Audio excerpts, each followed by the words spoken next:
और इतिहास उठा के देख लो, जिसने आपको परिवर्तित, जिसने अपने आप को परिवर्तित नहीं किया वो खत्म हुआ है। सैमसंग नाम सुना है? सैमसंग से पहले एक फोन आया करता था मार्केट में, नोकिया। कितने लोगों ने काम में लिया? अभी है मार्केट में? कहां गया?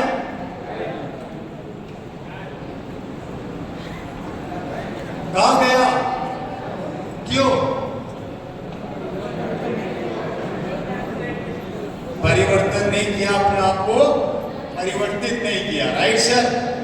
सही कह रहा हूं, गलत कह रहा हूं?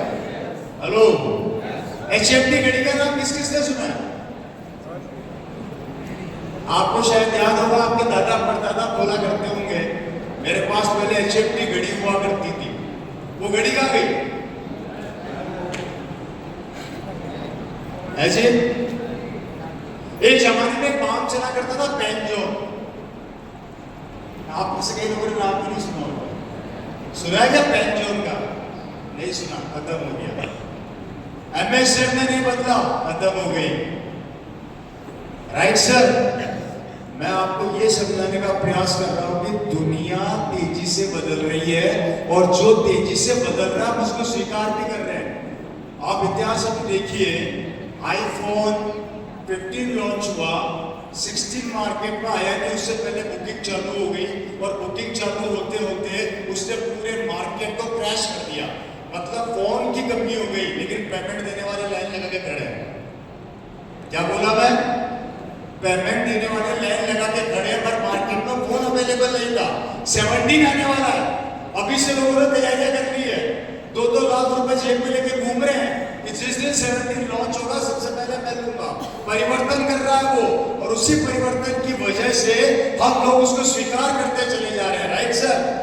हर चीज के परिवर्तन को हम स्वीकार करते जा रहे हैं। मुझे आज भी याद है, मेरे दादाजी के टाइम पे कार चलती थी, उस समय दरवाजा ऐसे खोलते थे सर, ऐसे घुमा के, और अब बटन से खुलता है। Right sir?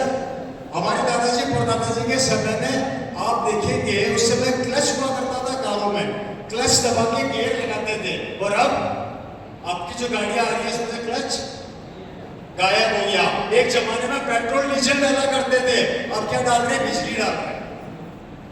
अब क्या डाल रहे हैं गाड़ियों में? बिजली डाल रहे हैं। Right sir? समझना, हर चीज को परिवर्तित हो रही है और हम इसको स्वीकार कर रहे हैं, लेकिन जहां इंसान की बात आती है, जो मार्केट के परिवर्तन को तो स्वीकार कर रहा है, लेकिन जहां पर हमारी खुद की परिवर्तन होने की बात आती है, हम परिवर्तन क्यों नहीं हो रहे? हम परिवर्तन क्यों नहीं लेके आ रहे? है जी?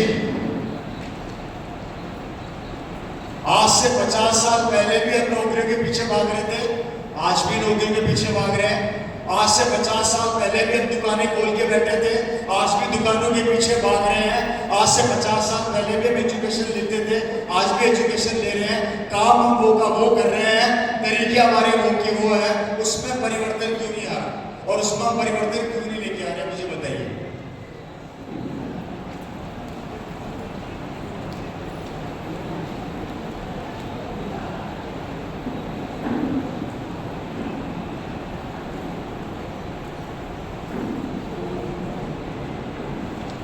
मेरे दादाजी मेरे पिताजी को बोला करते थे, बेटा तू अच्छी पढ़ाई कर ले, थोड़ा पढ़ ले लिख ले, तेरे को अच्छी नौकरी मिल जाएगी। और मेरे पिताजी ने भी मेरे को यही सिखाया, और मैं भी अपने बच्चों को यही सिखाऊंगा। Right sir?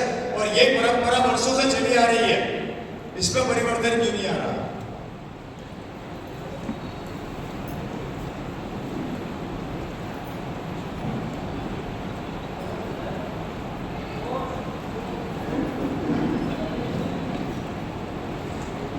माफी चाहूंगा सर, ये सभी बोलते पर बदलता कोई नहीं है, ये भी उतने ही करवा सकते हैं।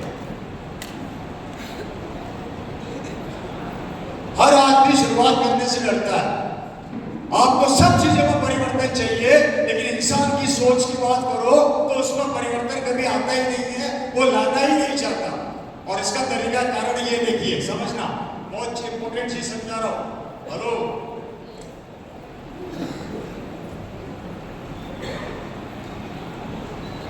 आपको दिखाई दे रहा है सबको?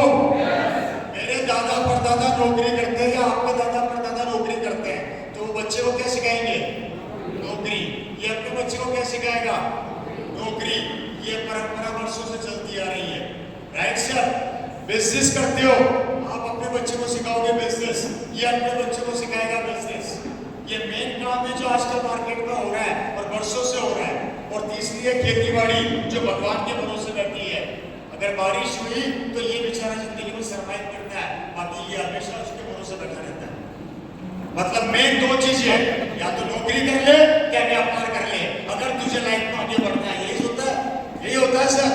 मेरे को एक बात बताओ, इन दोनों काम को मेरे दादा परदादा पहले 100 साल से कर रहे हैं नहीं कर रहे हैं?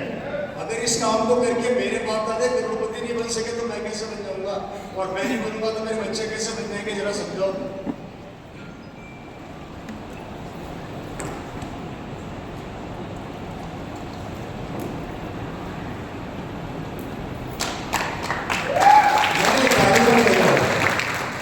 मुझे तो ये बताओ, अगर इसी नौकरी को करके मेरे दादाजी वही करोड़पति नहीं बन सके, मेरे पिताजी करोड़पति नहीं बन सके, तो मैं कैसे बन जाऊंगा मेरे भाई?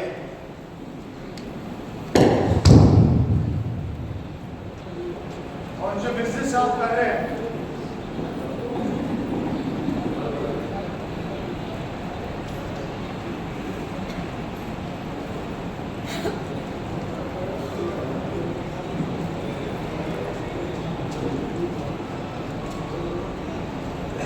इसने भी दम तोड़ दिया।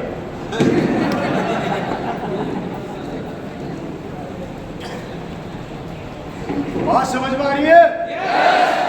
अंदर घुस रही है कुछ बात? तो आज चिंता मत करना, घर जाके चिंतन करना, बैठना सोचना कि हमारी जिंदगी और हम किस तरफ जा रहे हैं। और अगर यही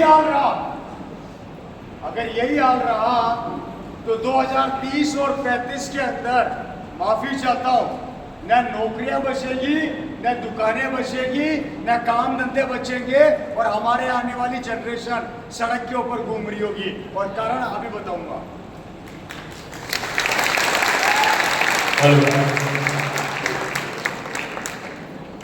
बात समझ आ रही है सर? पहली चीज, इस पर आज घर पे जाके चिंतन करिएगा। अगर नौकरी से करोड़पति बनना चाहता तो यहाँ पर हिंदुस्तान का 80% आदमी करोड़पति होता। संभव है? नहीं है।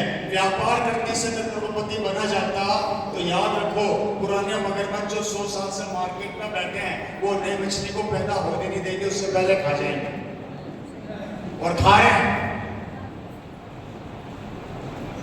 Right sir? अब सोचकर ये देखो कि बचा क्या? अब बची आने वाली कुछ चीजें, वो है टेक्नोलॉजी जो हमें खा रही है। मेरे को आज भी याद है, एक जमाने में आदमी काम करते थे और वो धीरे धीरे कंप्यूटराइज होता जा रहा है सब कुछ। तो आप लोगों को पता ही होगा, हो रहा है नहीं हो रहा? हेलो सर, मुझे पिछले 5 साल के इतिहास में जो मैंने परिवर्तन देखे हैं वो कमाल क्या है। पहले मार्केट में आप सब्जी खरीदने जाते थे, सब्जियां घर आ रही है। पहले बैंकों में लाइन में लगते थे, अब बैंक जेब में घूम रहा है। हेलो, पहले इंश्योरेंस करने वाला आदमी घर आता था, इंश्योरेंस जेब में आ गया। एक जमाने के अंदर एसटीडी बूथ पे फोन करने जाते थे, एसटीडी जेब में आ गई। हर चीज टेक्नोलॉजी के साथ परिवर्तित हो रही है। और आश्चर्यचकित आंकड़े, इस टेक्नोलॉजी को बनाया किसने? इंसान ने। और उससे बड़े आंकड़े सुनो, 2035 तक जिस टेक्नोलॉजी को इंसान ने बनाया, उसी इंसान को ये टेक्नोलॉजी खा जाएगी।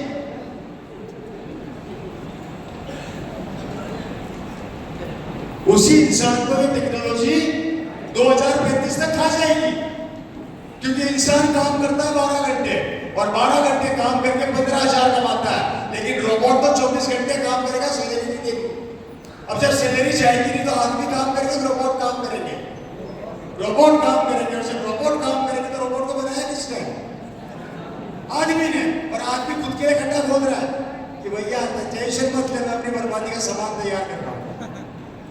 तो 2035 तक आते आते अगर यही हाल रहा और पूरे मार्केट को कैप्चर कर गया कंप्यूटर, मशीनें और लैपटॉप जो चालू हो चुका है, तो 2035 में आपका बेटा, आपकी बेटी, आपकी बेटी, आपके आने वाली जनरेशन, आपके आने वाले बच्चे क्या करेंगे मेरे को समझा दो।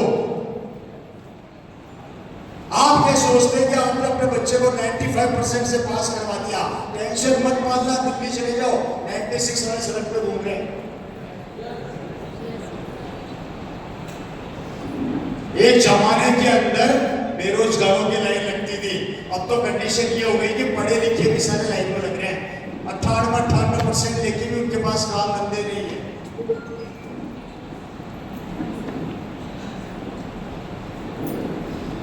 क्या होगा साहब, क्या होगा?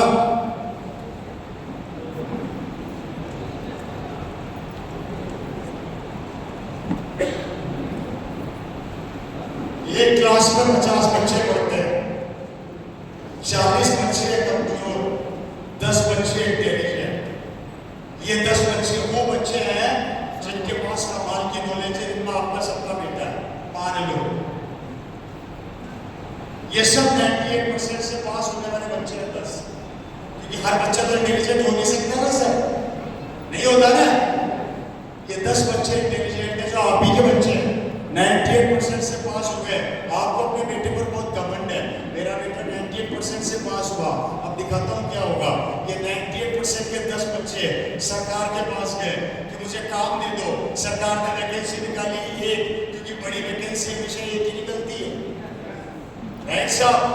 जितनी इनकी परसेंटेज उस हिसाब से तो एक ही निकलती है।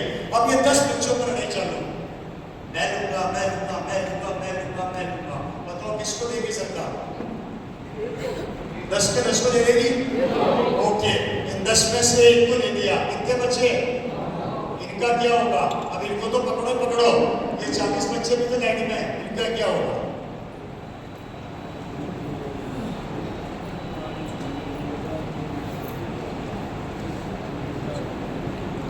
अब आप बोलेंगे कोई बात नहीं रवि जी, नेक्स्ट ईयर फिर फाइट करेंगे, तो टेंशन मत करो, पिछले वाली जनरेशन भी आई है, उनके भी 40 बच्चे और ऐड करते तो 80 हो गए।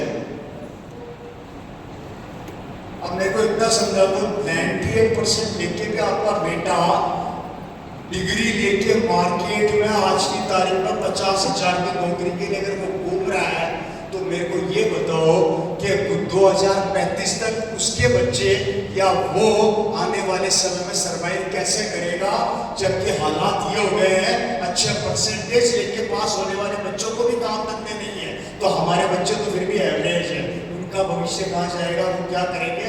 ये समझा दो मेरे को इतनी सी बात।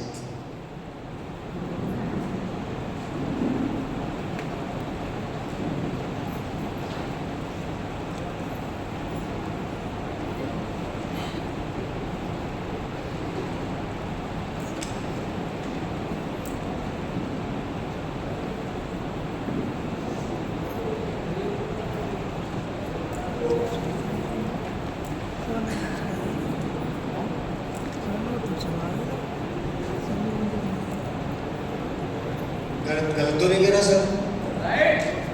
कुछ गलत तो नहीं बोला? हवाई फायर तो नहीं किया मैंने? जमीनी मिसाइलें तो नहीं है? अब उन्हीं के तो आपसे पूछ रहा हूँ, बताओ ना सर क्या होगा?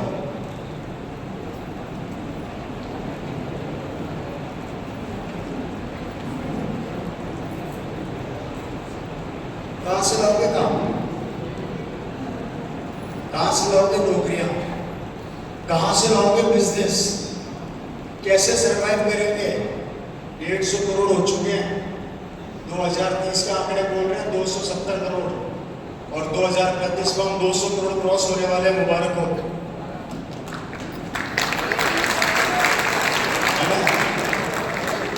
क्योंकि इस काम में तुम सब एक्सपर्ट हैं इंडियंस। 200 करोड़ क्रॉस हो ही जाएंगे।